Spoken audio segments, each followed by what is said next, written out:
Gabriel, can we go ahead? Excellent. All right, good afternoon. Our Secretary General is back in Dhaka in Bangladesh after having spent the day in Cox's Bazar.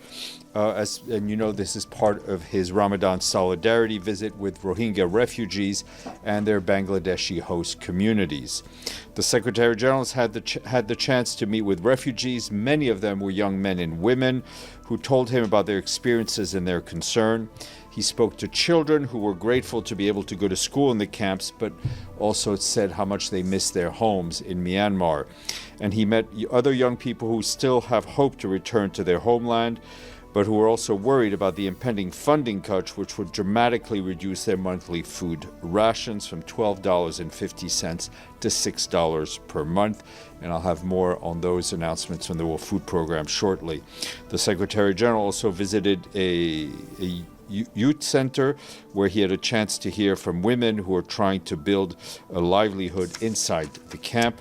The Secretary General assured every one of the people he met that he would do everything he can to stop the funding cuts, and he apologized to them because the United Nations and the international community have not been able to stop the conflict in Myanmar.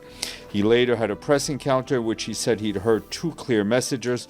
First, from Rohingyas who want to go back to Myanmar, and second, that they want better conditions in the camps where they're living. And at sunset, the Secretary General shared an iftar with some 60,000 refugees. He told them that sharing an iftar with them is a symbol of his deep respect for their religion and for their culture. He also said that we're facing a deep humanitarian crisis with the announced funding cuts, and he lamented that as a result, many people will suffer and some people might even die.